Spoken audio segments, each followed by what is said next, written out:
We want to honor all of your time. Thanks for joining us this afternoon. So this is a listening session for the 2020-2021 Sustainable Communities Program. We have multiple calls. This is for the Smart Cities and Mobility Innovations Call for Applications. I can get to the next slide, please.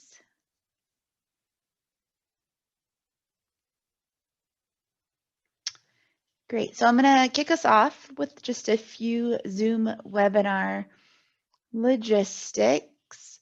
We'd like to invite everybody to mute your audio, your phones when you're not speaking. When you're using the phone to mute and unmute, you can press *6. You can ask questions by using the raise hand feature. You can click on participants at the bottom bar to raise your hand. You can press *9. When using the phone, you can ask questions by typing directly into the chat box. We have a chat moderator, so we'll make sure that everything in the chat box is addressed. And if you prefer to save your questions for the Q&A discussion at the end, that is great as well. We want to have a pretty robust discussion and get a lot of feedback from folks. So please utilize whatever mechanism is best for you. After this workshop, we'll send a link to the presentation slides to all participants. So if there's anything you want to review or dive a little bit more deeply into, you will have all of the content available. All right, so go over the agenda real quick. I'm going to kick us off with a welcome and a broader program overview. Again, my name is Julia Lippy-Klein. I'm the program manager for the Sustainable Communities Program. And then we will dive into the call-specific details for the Smart Cities and Mobility Innovations interview. And I'll kick that over to Marissa to introduce yourself. Thanks, Julia.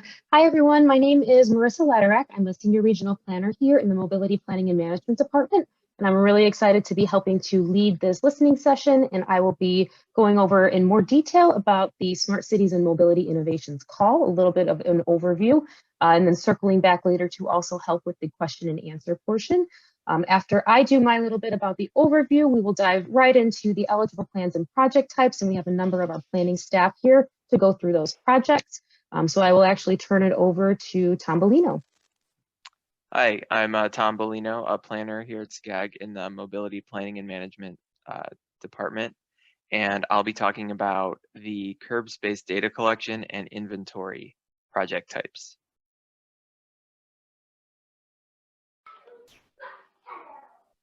Okay, thanks, Tom. So hi, my name is Scott Strzelecki. I'm a Senior Regional Planner here at SCAG in the Goods Movement and Transportation Finance Department, and I will be covering the Technology Assessment or Adoption Plan section. Thank you.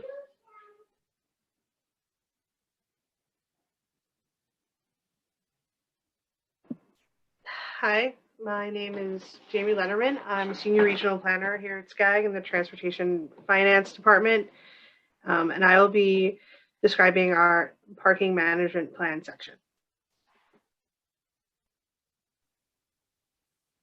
Hi, this is Prithvi Theore. I'm Assistant Regional Planner in Goods Movement and Transportation Finance Department, and I'll be explaining the permitting process evaluation project type.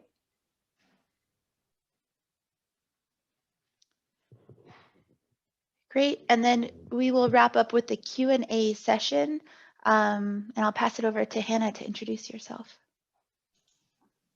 Hi, everyone. Thanks for joining today. My name is Hannah Brunel. I'm a senior planner with our planning strategy team at SCAG, and I help to coordinate the overall Sustainable Communities program. Great. Thanks, everybody.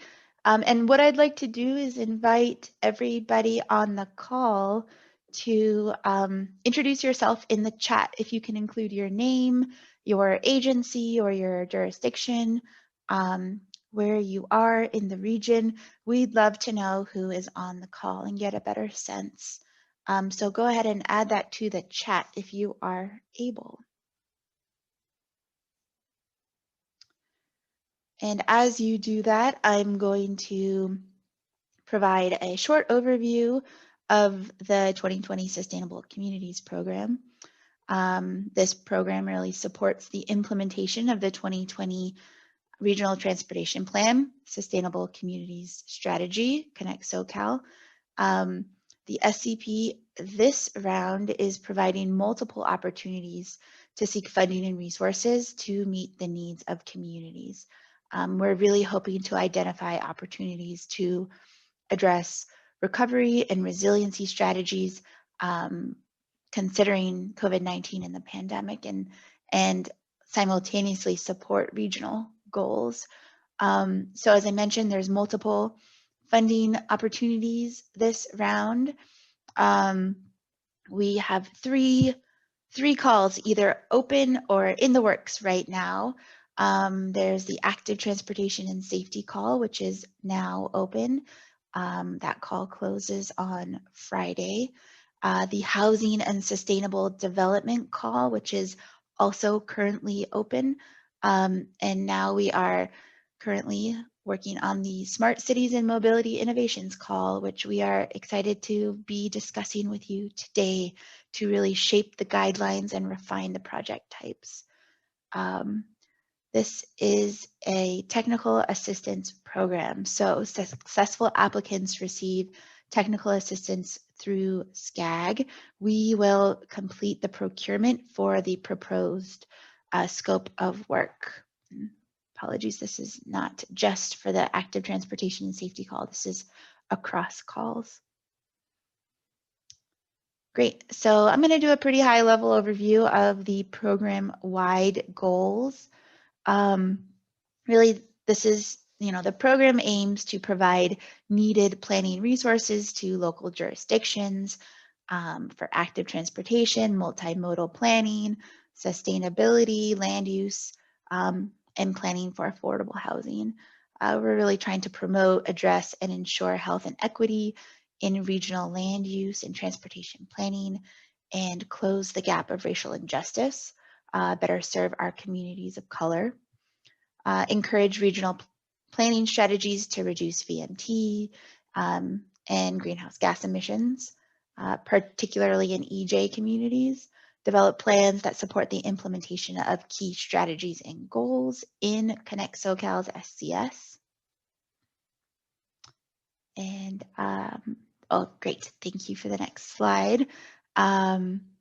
And develop resources that support those key connections in Connect SoCal, which include shared mobility and mobility as a service, smart cities and job centers, accelerated electrification, GO zones, housing supportive infrastructure. This program aims to support a resilient region and aims to increase the region's competitiveness for federal and state funds. So I will pass it over to Marissa to take it from here. Great, thank you, Julia. And a little bit more about the Smart Cities and Mobility Innovations call, and specifically this portion of this call in this grant application process. Specifically, this call seeks to explore the implementation of 3 of those Connect SoCal key connections, looking specifically at smart cities and job centers, GO zones, and shared mobility or mobility as a service. So thinking about how we integrate all of this really great information and strategies from Connect SoCal, our region's RTP SCS plan, we really need to understand that the underlying premise of all of these key connections all kind of comes back to this idea about advancing expanded mobility ecosystems, and planning management strategies, especially using cutting-edge technology to help us realize these regional planning goals. And specifically thinking about technology and innovation as the component that ties all of these pieces together. We're going to be looking at a variety of project types, but what's very exciting is that there have been really great breakthroughs in technology and innovation, especially when we think about planning strategies and all of the available resources that are now out there as we talk about things like curb space management, shared modes of transportation, managing parking effectively, and supporting commerce and the growth of housing and employment in job centers. And a little bit of background about the Smart Cities and Mobility Innovations call. We've been hearing for a while for agencies in our region, but also elsewhere in the nation. We know that cities are struggling with issues related to on and off street parking, congestion, first last mile connections, and especially how we use the curb. So data and the reliable assessment of curb use have really become essential to helping us find solutions to these issues, especially now during the pandemic when we know that that curb space is in such high demand with the increase of delivery services and all of those types of things that really influence how the curb is being used. So we know that space is in high demand right now. So this call for projects really seeks to develop best practices in curb space management, ways that we can support sustainable mobility, but also enhancing the public space, supporting small businesses and the local economy. So really thinking about how can we fund the types of projects that will help us produce best practices that can then be replicated throughout the region. And then lastly, something else to consider is that this call for projects considers emerging equity considerations, especially as we think about the relationship between transit and transportation networking companies, TNCs, especially as evidenced by curb space activity that we've seen, particularly within disadvantaged communities. And we're also looking for things like enhancements for transit and bike networks at the curb and the potential for optimizing curb space management through asset valuation. So these are some of the things that we're really looking for in this call. Now, getting into some of the details about the project types that we're looking for, we really have these four main categories. The first is curb space data collection and inventory, as we just kind of discussed a little bit. The idea that really having an accurate assessment of our curb space is very critical during these times. So we have one particular call category for curb space data collection and inventory. We have another one for technology assessment or adoption plans. That's another really prevalent, increasing type of planning that we're seeing, especially regarding curb space use. We also have a parking management plan. That's something that's been pretty popular throughout the region. We've got a lot of good examples of those types of plans as well. And then lastly, the permitting process and the evaluation of that. So those are really our four types of categories. And as we go through, our other planners here, our staff will be going through the details of each of these four different types of projects. But something else to consider is, if there's anything that it feels like could be included in these four categories that maybe we at SCAG did not think of, please let us know. At the end of this presentation, after you hear from all of the planners, you'll have the opportunity to ask us lots of questions, and we'll have a really in-depth Q&A session. So please, if you think of anything that you feel like could be included in these four categories and maybe we have not included, think about it. Let us know at the end. And then lastly, a little bit of information about eligible applicants. This is pretty similarly aligned to the other previous calls that we've released in this call for applications, others is under the Sustainable Communities Partnership. But just something to think about is that a lot of these types of projects are probably going to be related to the local or the regional agency level, but that's not to say that these other entities aren't also eligible. And really, we would love to see some really interesting collaborative approaches where maybe there's some unique partnerships that can be developed to really help try and get a strong application. So although we imagine that most of our applications will probably be at the local or regional agency level, again, the eligibility is more broad than that, and we definitely encourage any type of collaborative partnership that would benefit this program. And from there, we will now specifically talk about the four different project types, and I will turn it over to Tom Bellino to discuss curb space data collection and inventory. Yeah, so the first type that we'll talk about is curb space data collection and inventory. Applications submitted for this project category should revolve around expanding or updating your data inventory through innovative methods. We want to understand the growing curb use and regulate the curb space, especially as COVID-19 and other emerging technology issues have really changed the way the curb is used and made it so that a lot of our old regulations and data collection is outdated or not applicable anymore. And so we want to keep up with data demand beyond just doing an annual inventory that some cities might do. So these programs should aim to advance plans, studies, and activities in the city and across the region. And it will bring consistency across various departments and agencies to efficiently track and respond to the rapid changes happening at the street level.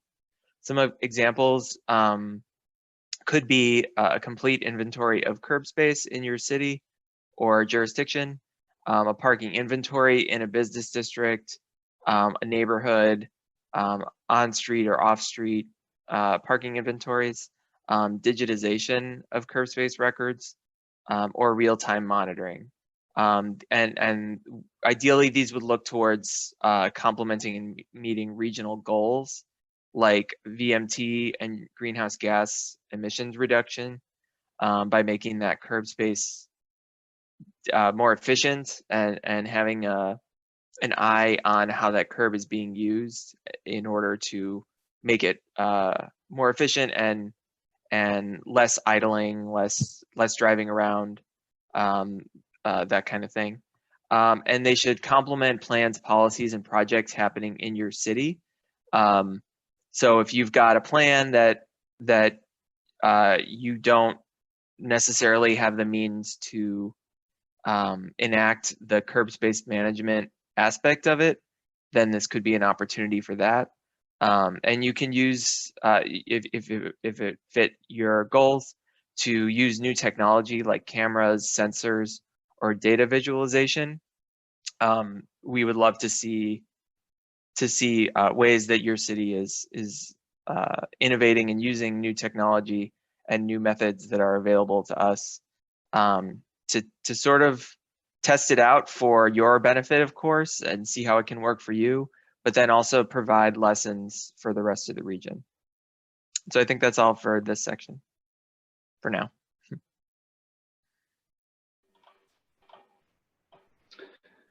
Okay, thanks a lot, Tom. So my name again is Scott Strzelecki, and I'll be providing a review of the technology assessment.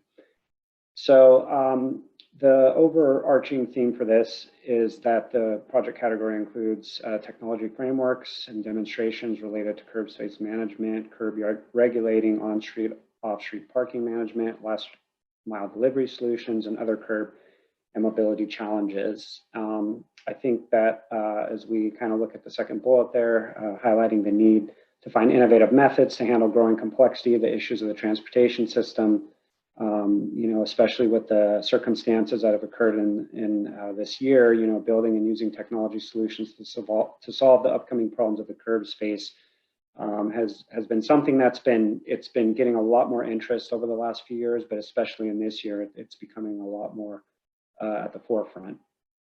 So I think to kind of expand a little bit from what Tom was mentioning earlier, the technology assessment really, when we think about the framework, trying to establish strategies, a process focused specifically on the technologies, and then also, having the opportunity to have demonstrations. So technology, there's a couple ways that could be looked at, where it's potentially providing enhancing the ability to perform a data collection, as some of the items Tom was mentioning, or it could be something specific to an actually demonstration. So the examples that we've listed below for this category include pilot program for last mile delivery hub or common carrier locker system, assessment of technology solutions such as sensors, cameras, or apps, as well as assessment of technology solutions,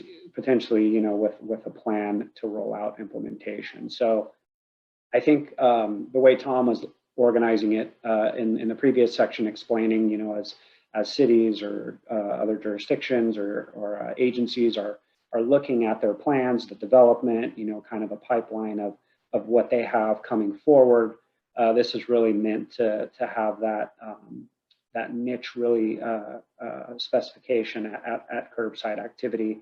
And we're looking at a really broad-based approach here when we're trying to build these technology frameworks and have these demonstrations. As we all know, the curb is a very complicated area where just a lot of things happen from almost all modes of transportation. So we really want to ensure that we cover the full spectrum of what is important for specific cities and at the broader level for the region to meet those goals and objectives.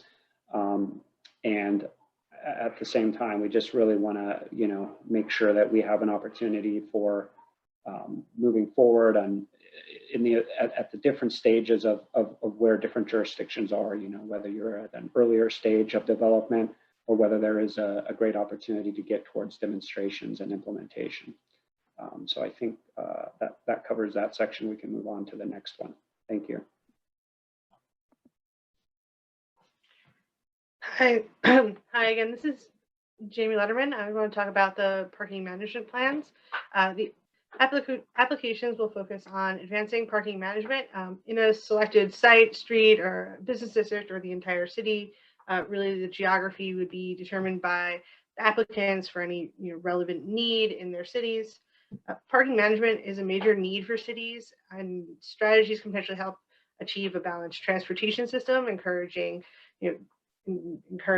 transit usage and encouraging a balanced use of the street.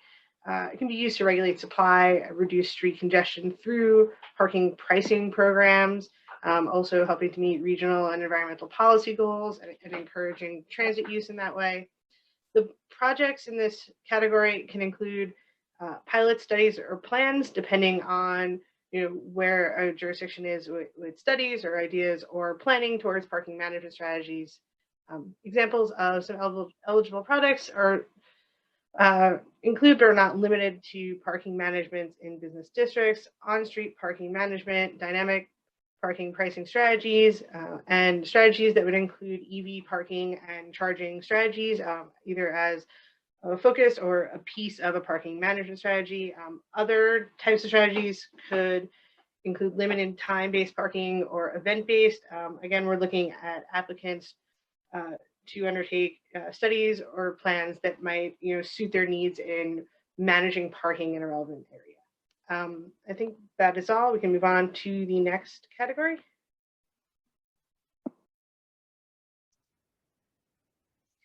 Hi, this is Prithvi again. So the fourth project type for this SEP call is permitting process evaluation.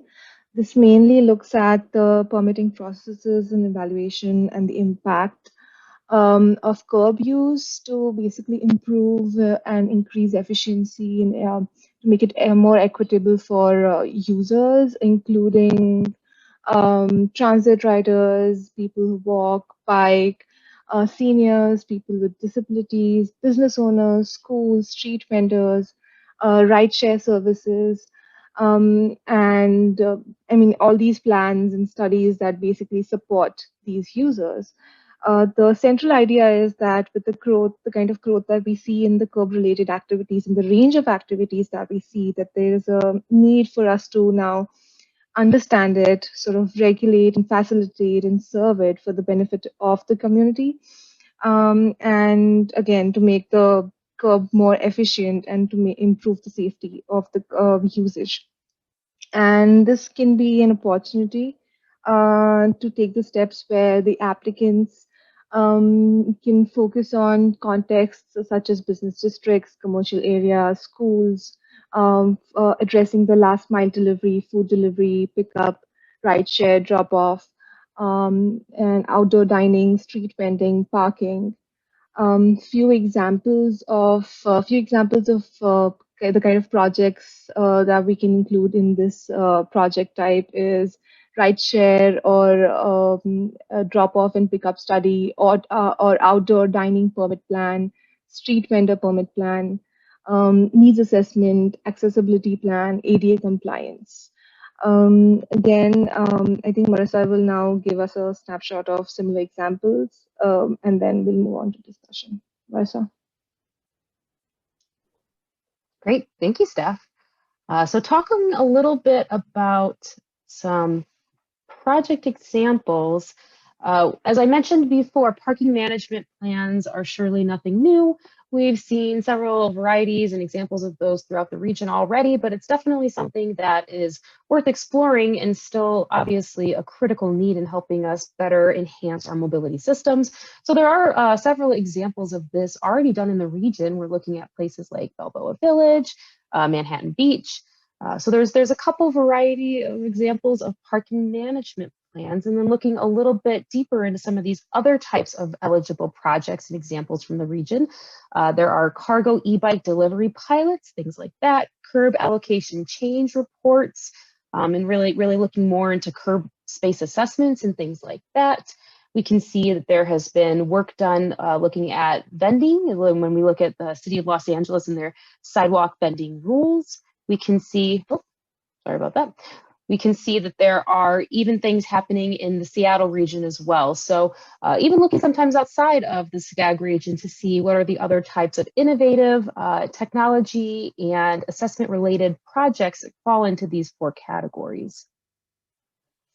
And then lastly, just a little bit of detail about our upcoming schedule. Our call for applications should be opening in about 2 months, actually. So around February is when we expect to have that open. We will be hosting a couple of workshops in March and in April. And it looks like our deadline then will be April 23rd. So we'll have a little over 2 months between the time that the call for applications opens and the deadline to submit those applications comes by, with a couple of workshops in the middle. So, as you're working through your applications, if you come across any questions, if you could use some general guidance, if you've got a loose idea, but you're still trying to really firm it up, that's what those application workshops will be very helpful for. And then finally, we will be looking to obtain our regional council recommendation in July at the start of the new fiscal year. That's looking a little bit further ahead, regional council recommendation in July 2021. And then we will eventually need to start thinking about the end of the grant cycle itself too. That final work and invoices would eventually need to be submitted by June 30th of 2023, aligning with our fiscal year that year. So that being said, that pretty much wraps up our basic overview around the sustainability call, and specifically the Smart Cities and Mobility Innovations call category within that overall grant program. We'd like to actually take this time to ask a couple of questions of the audience before we dive into our overall Q&A portion, which we have a lot of time for, but SCAG wanted to obtain just a little bit of extra information out of this group. So for those of you who are participating, now would be a good time, Jennifer, if you could get that first poll on the screen, and we can have our participants let us know which of these categories that they're most interested in at this time. Great, thank you. So hopefully everybody can see the poll on their screen, and they can, yep, I'm seeing some real-time results here. So this is very fascinating stuff. We'll give it just another minute or so to let everybody respond.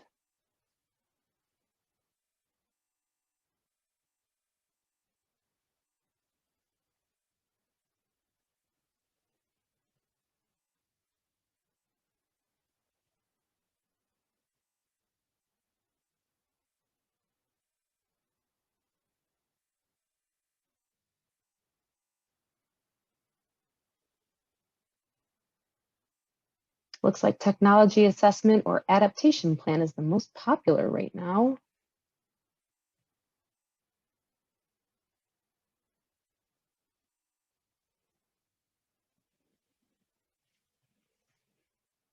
All right, we'll give it about 10 more seconds if there's anybody that needs to still vote.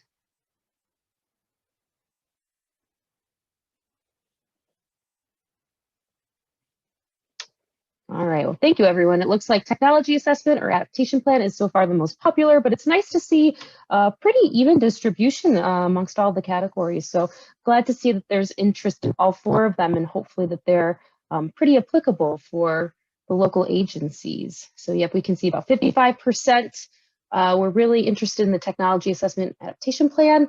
And then we've got equal interest in curb space and permitting, and then also parking management was second most popular. So thank you for participating. Our next question will be asking a little bit more detail about any barriers that your agency might be facing when you think about moving forward with this type of application. We know that these applications can be time consuming, so it's something for us to really, it helps us understand how to better serve you, and you can let us know some of the barriers that your agencies might be facing. So yep, thank you, Jennifer, for getting that extra question up here. Please read through. I know that this is a little bit more wordy than the last one, but we're really interested to know if you are experiencing barriers, what they are. Is it related to staff time? Maybe it's related to support. Maybe the categories aren't quite as applicable. And if there's anything else that is a barrier but isn't explicitly outlined here, please add it to the chat if it's not listed in that way. Again, this information helps us better serve you. So anything you can provide is very helpful. And we'll give it about another minute or so.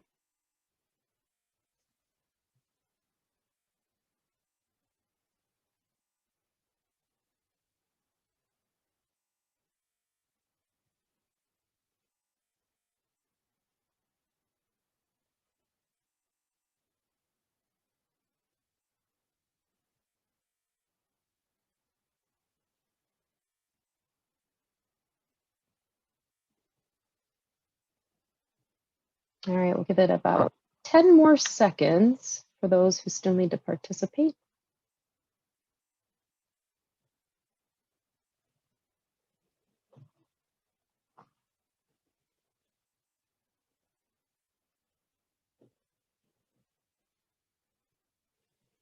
All right, thank you, everyone. Let's see what our results are here. It looks like staff time for completing the application was the most popular, followed with staff time available for project management. Maybe the project categories aren't entirely applicable. And then looking at things like COVID-19 budget shortfalls and maybe some interest in some of our other call categories, either prior to this one or future ones that might be later on down the road. So thank you for sharing your input. Again, very helpful for us as we move forward in this process. Our last question is not so much a poll, but just something we were hoping to hear a little bit more from you all on the line. We're very curious, what are the curb space challenges that your agencies are specifically facing? You are welcome to raise your hand. You can click on the participants at the bottom of the screen and use the raise hand feature. If you're calling in from a phone, you're welcome to do *9, and that will help you raise your hand in that way as well. Or you're welcome to just plug it into the chat box. But again, we were really hoping to hear a little bit from you all about the curb space challenges that your agency is facing. And again, that helps us better understand how to shape these 4 categories to better serve you. So no rush on that, but please feel free to raise your hand or to put some information in the chat box. And then this is how we will kind of officially kick off our Q&A portion too. So at this point, we're really just looking for any questions that you have. You're also welcome to put in the chat, raise your hand. This is really the time where we're looking for more of an open discussion and dialogue and making sure that we're providing the opportunity to answer any of your questions. I can see we have 1 raised hand so far.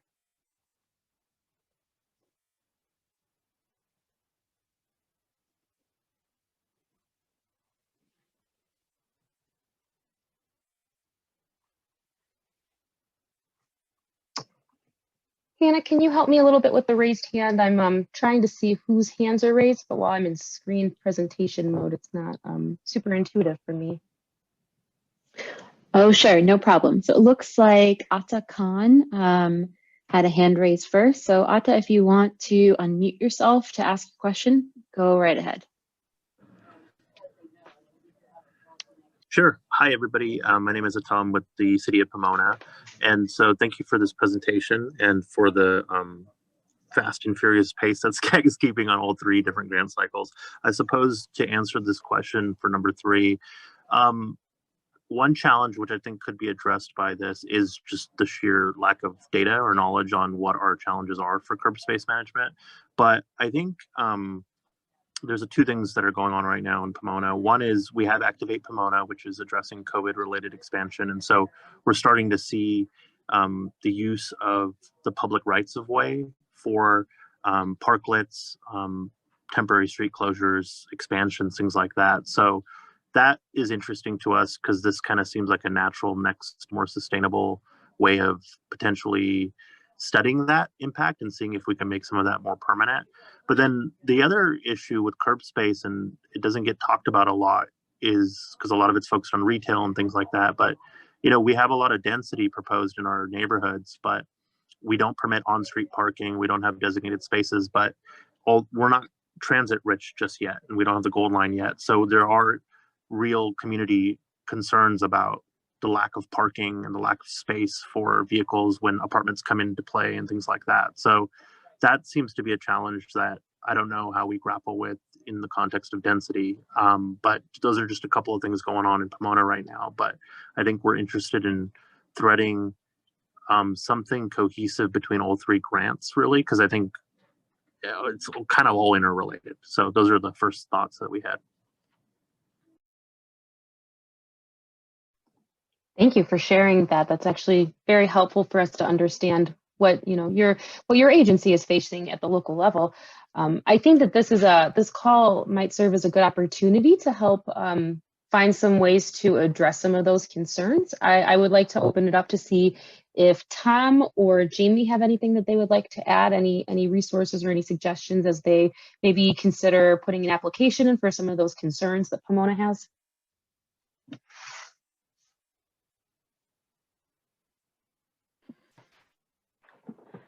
Hi, this is Jamie. I don't know if my camera's coming up. I mean, I think that both of the category of parking and the category of the assessments could really be helpful in collecting data or figuring out the best practices to start collecting data in your city to help address the upcoming needs. So I think that is something that could fit in nicely with some of the categories in this call.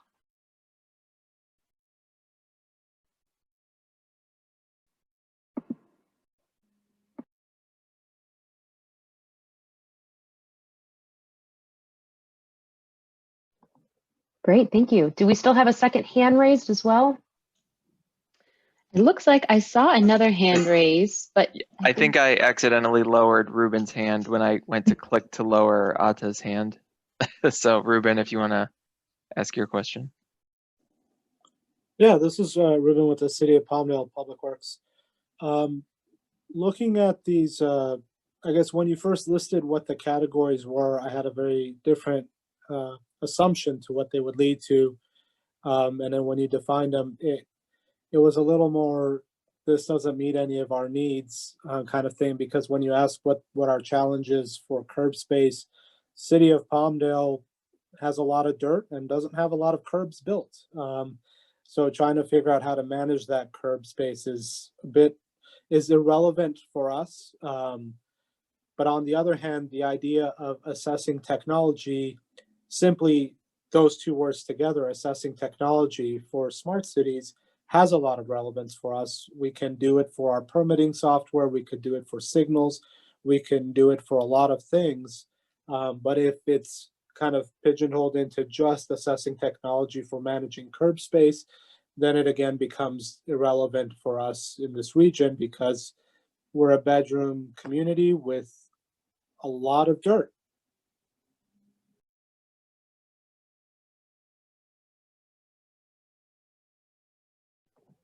Thank you for that. I'm just trying to take some notes here myself. I definitely understand where you're coming from. When we think about assessing technology and how that relates to the 4 call categories, I want to say that there's a little bit of flexibility here within our technology assessment or adaptation plan category. Maybe Scott, do you have any thoughts on that? Yeah, thanks, Marissa. I think that, you know, when we think about, when we say curb, it sounds, I think right off the bat, it sounds like, okay, it's like a downtown area and there's a delivery, you know, van dropping off a package or, you know, et cetera, you know. But I think that, you know, anywhere that there's a residential community, anywhere, you know, that there's any type of, you know, access that's happening, you know, where there are, you know, facilities, entities, things like that. I think that, you know, our intent ever since we've been kind of looking at, you know, curb space through some of the studies and things we've done in the past. I mean, our goal is to be flexible here. And I think that, you know, we can definitely note those comments and try to ensure that, you know, there are opportunities for, you know, across the region, not just for something that's a traditional curb space area of, you know, maybe what you conjure initially. But I think, you know, we definitely want to have flexibility for all different parts of the region and how they operate and how they function and how there can be value. So I think it's definitely a comment we'll take seriously, and we want to make sure that we're not precluding anyone just based on the focus of curb. But at the same time, you know, like I said, I think there's all different types of tech, like you mentioned, there's different technology approaches for things. So we want to make sure that we're capturing, you know, needs across the region. Thanks, Scott. And if I could just add to that too, our last slide here has our contact information.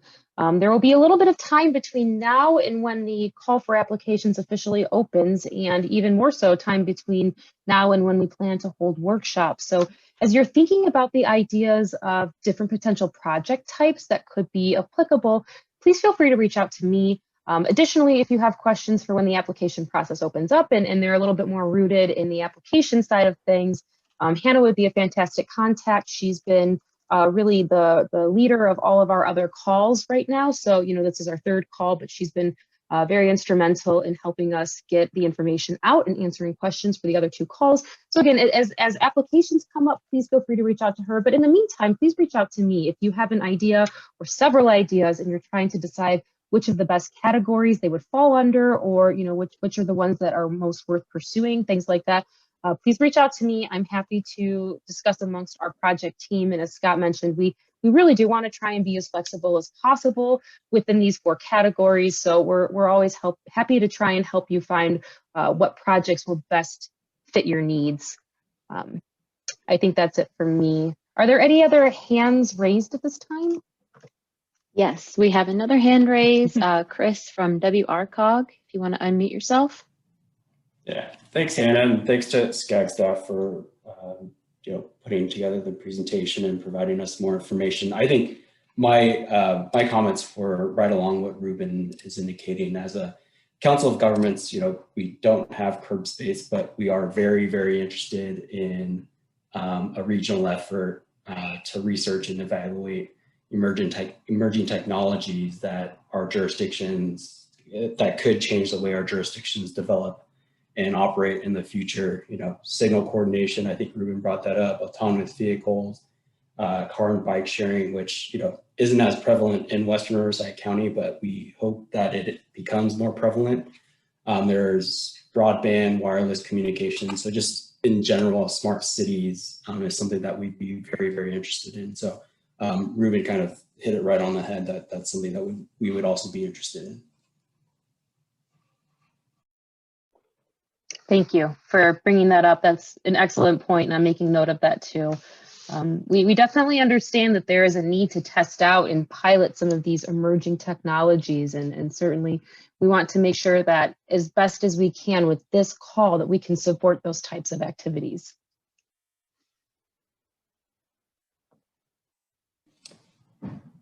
SCAG team, is there anything else that we want to add to that?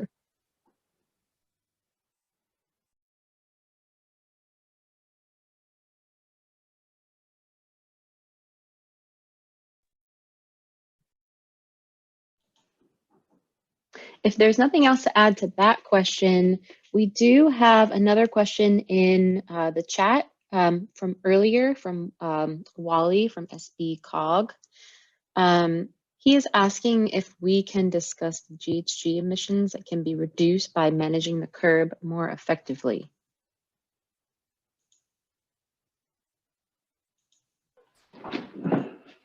So maybe I'll pass that to either Scott or Tom to take that question. Yeah, just to give just some initial thoughts.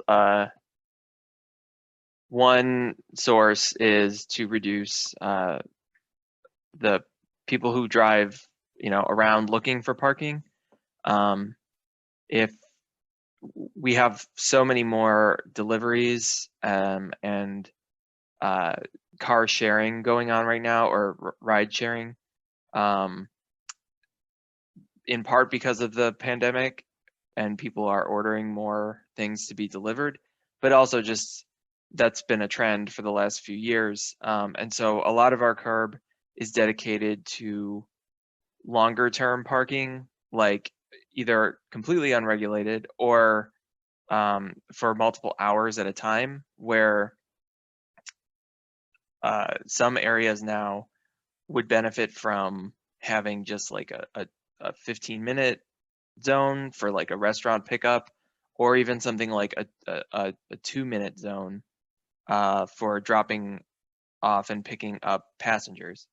So that's one way to think about it. And then also encouraging in more indirect ways people to drive less through effective curb management. If an area is best accessed on foot, then it might be more effective to regulate the curb in such a way that people are not incentivized to drive to it.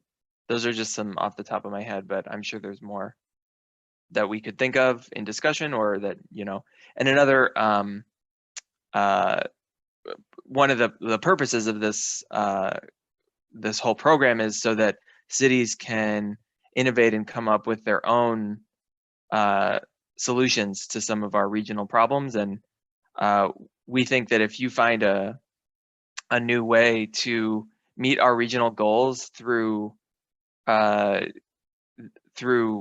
in your jurisdiction, that's one of the main benefits of having us sort of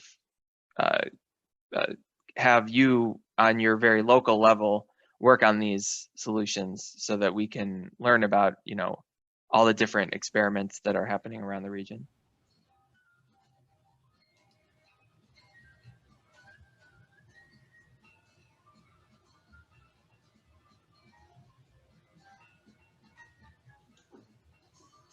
Okay, perfect. Thanks, Tom.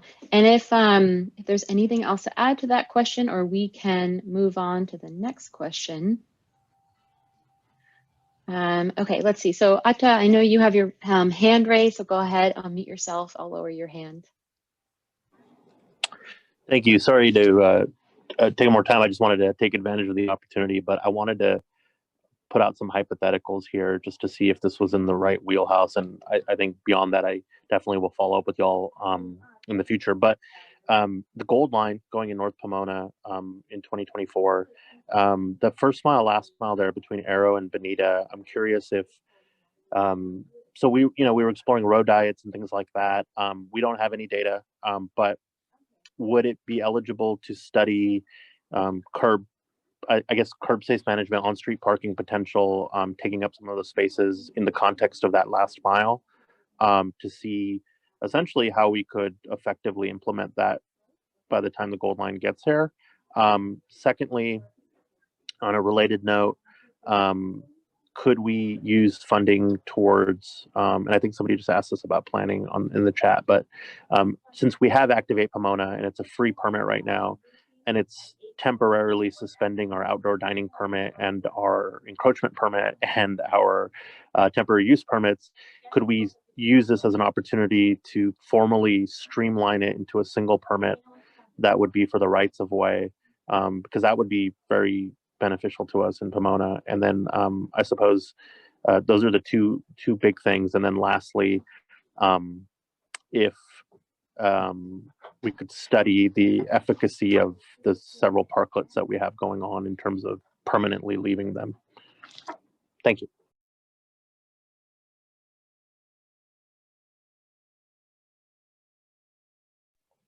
Those are all excellent hypothetical scenarios, and they all definitely sound like useful things, and I understand why we are asking about them.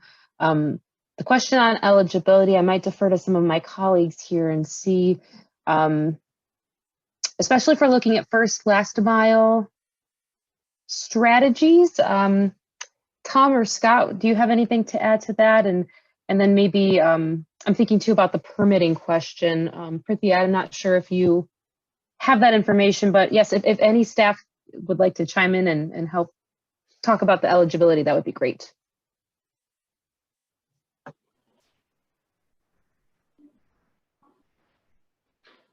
Yeah, hi, this is Scott. I mean, I think for, specific to first and last mile strategies, I mean, I would assume that those would fit within the parameters of what we're looking at here. I mean, for technology assessment, I mean, specifically we're looking at, last mile delivery or, other, any other, final point at those locations. So I think that could definitely work within the context of here. I'm not sure, Prithvi, if you have anything you want to add on the permitting.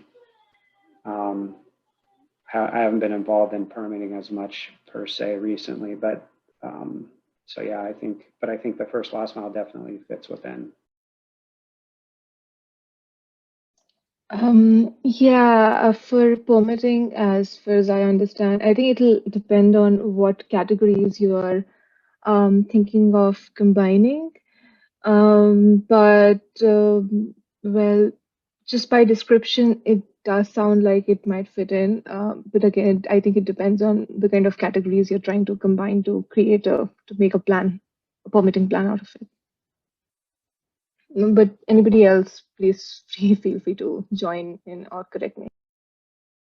Yeah, I mean, I think that what you said, to definitely, it sounds like it would be eligible to me. Like, of course, like Prithvi said, we would need to see a little more detail, but from what you said, it sounds like something we're looking for sure. Great, thank you all.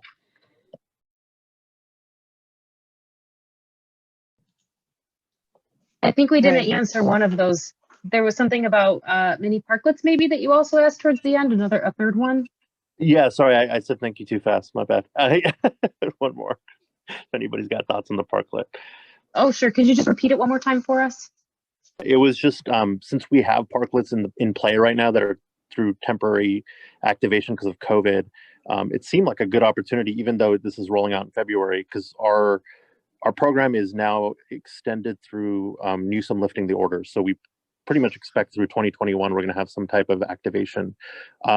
Maybe studying that as, hey, at O'Donovan's on 3rd and Gary, that parklet and others in the area of downtown should be made permanent or could be made permanent without a negative impact to circulation in downtown or something like that. Sure. Tom, do you want to speak to that? Well, I was just going to say, like, it sounds similar to the other the permitting question, where it sounds to me like if you're trying to set up a system where you normalize all of the parklet system into one program, and then you use that going forward after the pandemic, that sounds like something that we would look to partner with you on. Yeah, for sure. Cool. Okay, great. Thank you. Sure.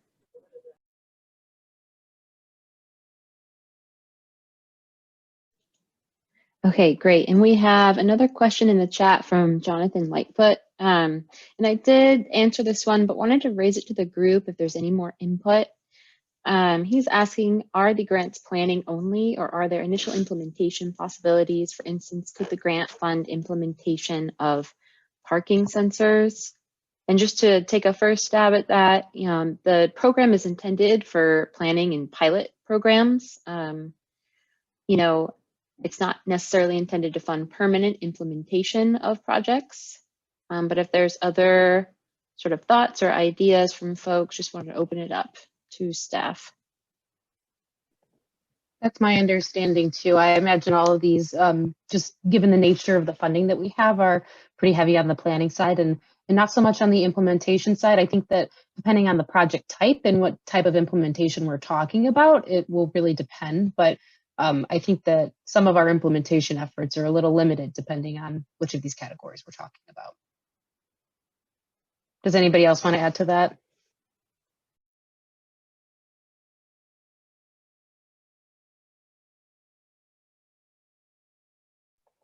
Okay, and I certainly don't want to say that implementation is off the table, because it's not. It's just, it really depends. You know, when we look at technology as far as implementation goes, we do have a little bit more flexibility. It's not the same as implementation, say, you know, construction, but it really depends on the type of project. So as long as it's something that's kind of within the realm of, you know, these 4 categories and what we've been talking about today, then some of those implementation efforts, you know, they could be funded as they relate to things like pilots and things like that, but not anything too long term or anything like heavy in construction and things like that.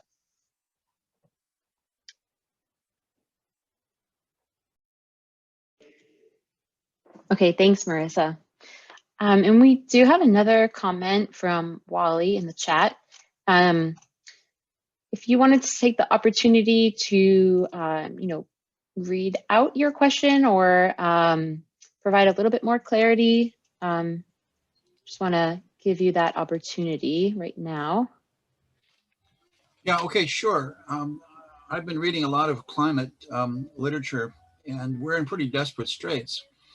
And I confess to being underwhelmed by this level of investment and the time it takes to make it. We've got maybe as little as 5 years to reduce our carbon by about 50%. And I don't understand why something more powerful and moving more quickly isn't. You are the regional leaders. And I mentioned some things. We in the South Bay Cities Council of Governments developed a broadband network that connects all the city halls to the internet and to each other. And we're looking, those connections are called middle mile connections. We're looking for all of the access we can provide through those middle mile connections. So we're looking for help with pilot projects that would illustrate that, connecting disadvantaged communities so we could address their mobility and access needs. The whole idea of distance education that stumbled badly because of the lack of broadband. In other words, this is supposed to be about technology and mobility, innovative mobility. And I don't know, I don't think we're moving fast enough or more profoundly enough. That is my observation. Thanks for the opportunity. Thank you for your comment. And I can assure you, I understand where you're coming from, and I feel the same way very often. I'm wondering though too, if we have upcoming calls or anything, especially as it relates to broadband. Are there other upcoming calls that might have something related to some of these items that Wally's asking about? I know, I'm not sure if anybody on the line has any information they can share. And Tom, I don't know if you know about any overarching broadband related things that you can share, resources or other grant opportunities or anything. I'm just wondering if we have any other calls maybe further on down the road in the next fiscal year or so that might address some of these items that Wally's asking about. Staff, does anybody have anything they can add? Yeah, I can just really quick, as far as future calls for applications, we will be rolling out another call focused on green regions, which is sustainability focused projects. Although at this point, we're still, shaping those project types and what the applications will be. So there's certainly opportunity to, hear from you, hear what the needs are, and kind of shape and refine what we're offering and what we're able to offer through that call. So yeah, appreciate this comment. We'll definitely make note of that. And the the Green Region Sustainability Call is not slated to come out until later in 2021. So certainly, like I said, there is time for us to kind of, shape and refine what we're able to offer. I would add, for anyone who's interested, the California Broadband Council has been directed under Governor Newsom to develop an action plan by the end of the year on broadband deployment. And for people who are interested in that level of impact, you might want to hit their website. It's pretty interesting. The action plan has to be ready in, I think, 2 more weeks. And you'll find a lot of good stuff in that.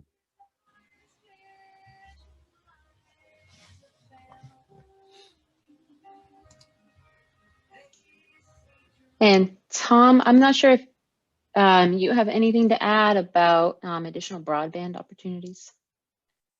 Yeah, we've got we're working with the Inland Empire Regional Broadband Consortium and the California Emerging Technologies Fund to study the VMT impacts of broadband expansion, along with directing recommendations to Caltrans. And so that will be finished, that study will be finished in about a year, and we'll be able to take action based on that, or hopefully Caltrans will, and then we can look at our piece of that. And then we are working with the counties to pass broadband resolutions to direct their resources towards broadband expansion. I don't know of any immediate funding opportunities for local jurisdictions, but those could produce the basis for funding from the state and from SCAG in the next few years. Once we have more data and once we have like a resolution framework to back those things up.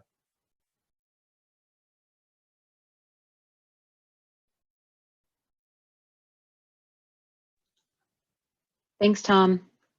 And is there any other input on this question? Or if not, we can move on to the next question in the chat. Okay. All right, so another question, ATA is looking for ballpark max funding amounts for this cycle. So Marissa, or other staff, I know we have about $2.5 million for this specific call for applications. But in terms of sort of ballparks or estimates per project type, I think that is still in process at this moment. Right, I believe at this time, all we can say is what Hannah had mentioned, that we've got about $2.5 million that we plan to dedicate to this call. And we're still trying to determine how those breakdowns are really going to go amongst the categories.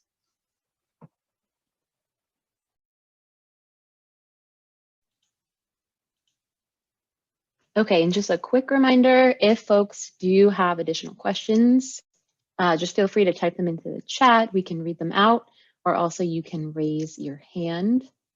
We still have plenty of time left, so please don't be shy. Feel free to ask your questions.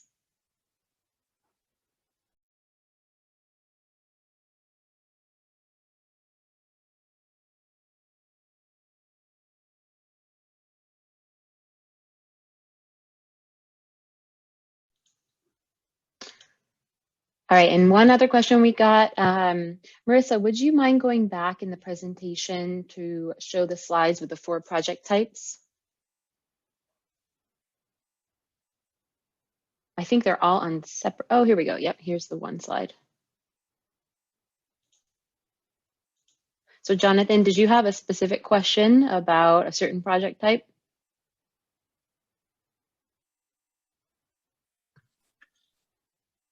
I'll just unmute myself, but no, I just wanted to refresh myself on those 4 categories again and see if that generated any more questions. Yeah, that's great.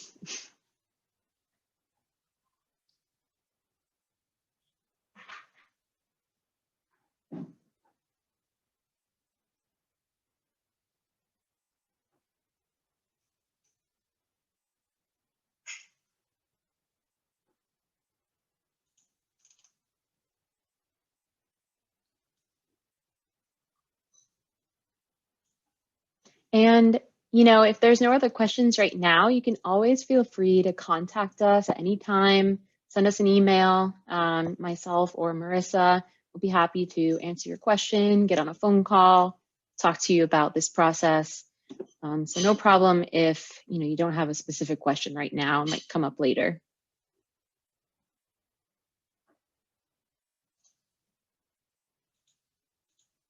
All right, one other question. Let me see. So Ata is asking, who are considered the leaders in smart city approaches within the SCAG region currently? So that's a great question. So I might pass that to Marissa, Tom, Scott, or Jamie, if you guys have any insight on that. Sure, there's definitely a lot of really exciting smart city stuff happening in the region. I know that I'm always singing the praises of the city of Long Beach. They are doing really great things with smart cities.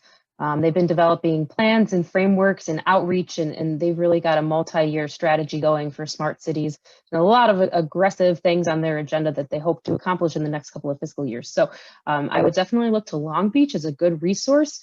There are also several participating agencies in the Future Communities Pilot Program, a grant program that started a couple years ago that's been delayed because of COVID, but is still somewhat making some progress. So I would also defer you to the Future Communities Initiative here at SCAG, and then you can learn a little bit more about the Future Communities pilot programs and the 8 different agencies that are all working to integrate smart city technologies and kind of test them out at the local level. Let's see here. Tom, do you have any other cities that you would like to recommend?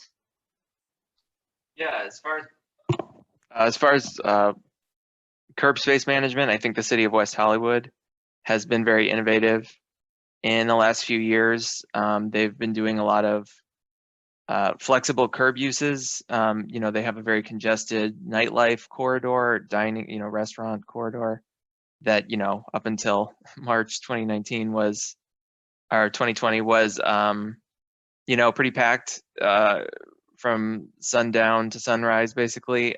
But they found a lot of innovative ways to make that less chaotic. And I would look into that. And the city of Santa Monica is usually at the forefront when we're talking about this kind of stuff. They have a lot of good smart corridor planning, and they are upgrading a lot of their parking systems, and as well as sort of the complete streets. And they've been them and actually Culver City, nearby, have been pretty exemplary in showing flexibility during the pandemic. They've been able to transform a lot of their streets into spaces for commuting more safely and sort of recreating, and as well as patronizing businesses in a safe way. And they've been able to do it really quickly. And I think that they have been good examples during this time. Thanks, Tom. SCAG staff, does anybody else have any other leaders in smart communities, smart city initiatives that we can recommend?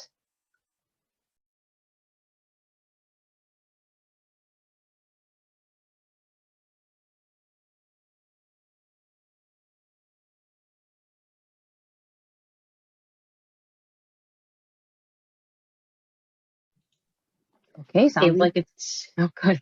Oh, sorry about that. We do have another question asking about if this call is situated to give preference or points to disadvantaged communities per Cal EnviroScreen. So, at this point, we haven't finalized the project applications or the scoring criteria. So, I might pass that question back to you, Marissa, or Tom, or any of the other staff, to give some insight on that. But I imagine that, we will be offering, points for projects located within disadvantaged communities. That's my understanding too. We're still working on the details and finalizing what our scoring criteria and things like that would be, but I know we definitely have that included. It's something that we're placing a pretty big emphasis on. I don't know that preference is necessarily going to be given, but I know that it is a component of our overall scoring, and we certainly want to see that any efforts have been made to not only conduct outreach and engagement with disadvantaged communities, but also to consider projects in disadvantaged communities. Tom, would you like to add to that? Yeah, I think that's a good way to describe it. I don't know that they're, like on the ATP, I don't know that there would be points awarded based on CalEnviro screen or something like that, but it's a factor that we would take into giving points in all of the categories. It would it in some capacity. So it'll be worked in some form, but maybe not in the way that we're used to seeing it, where there's just like 5 points for disadvantaged community or something like that. It would probably be more intertwined with the entire scoring overall. Hi, this is Jamie. I'd like to add something. I mean, I think another way we could also include, points or preference to disadvantaged communities is also, it might not be a project that takes place in a disadvantaged community, but we could also be looking for projects that would, benefit members of disadvantaged communities in terms of, business districts that, have high amounts of commuters from disadvantaged communities, or, so things like that, more of a broader approach to, how we can consider the project beneficial. Thanks, Jamie, for adding that. And yes, I will just to add to that a little bit more too, say that I think that that's a great point, that when you're thinking about projects, potential projects, definitely consider disadvantaged communities and the concept of equity however you can, whether it's this is a project that can benefit them, even if it's not directly in that community. Is this a project that is directly in the community? What are the impacts on disadvantaged communities? So really just trying to get a better understanding of the equity of the area in the application would be really helpful for us. So just as you think about your projects, definitely you want to be considering that, even if there's not like an official preference that's going to be given, you definitely still want to be considering that from every angle that you can.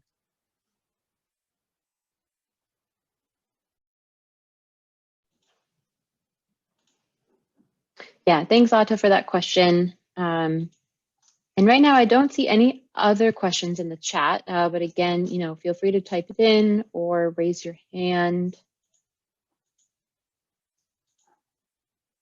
Maybe we can jump back to the project type slides just to remind folks.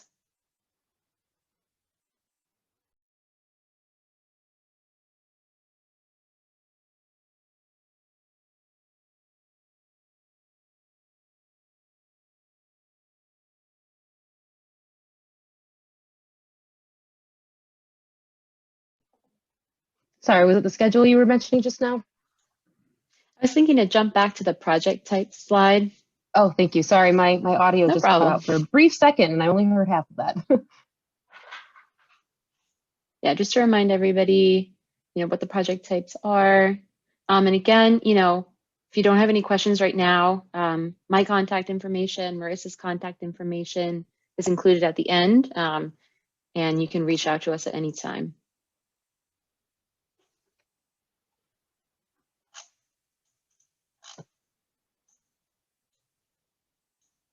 But if there are no other questions, I think we've covered everything. We might be able to wrap up a bit early.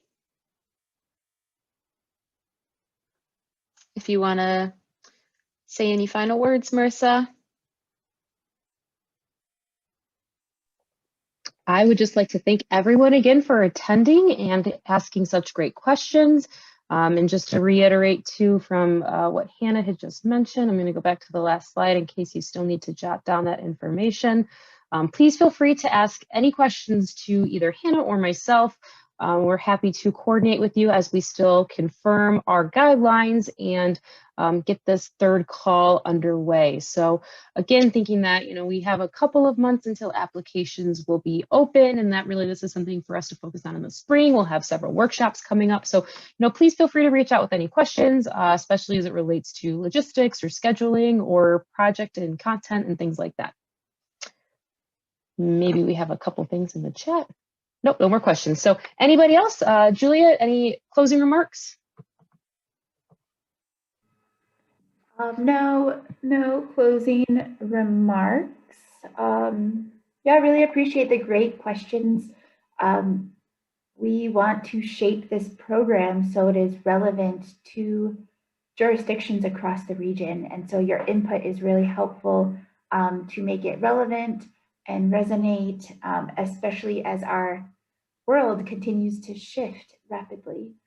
So thanks again for the questions, the input. Please reach out to Hannah or Marissa if you have additional thoughts on how to better shape this program over the next week or so, and then we will kick off with next steps. Great, thank you very much, and thanks everyone for attending today. Thanks, everyone.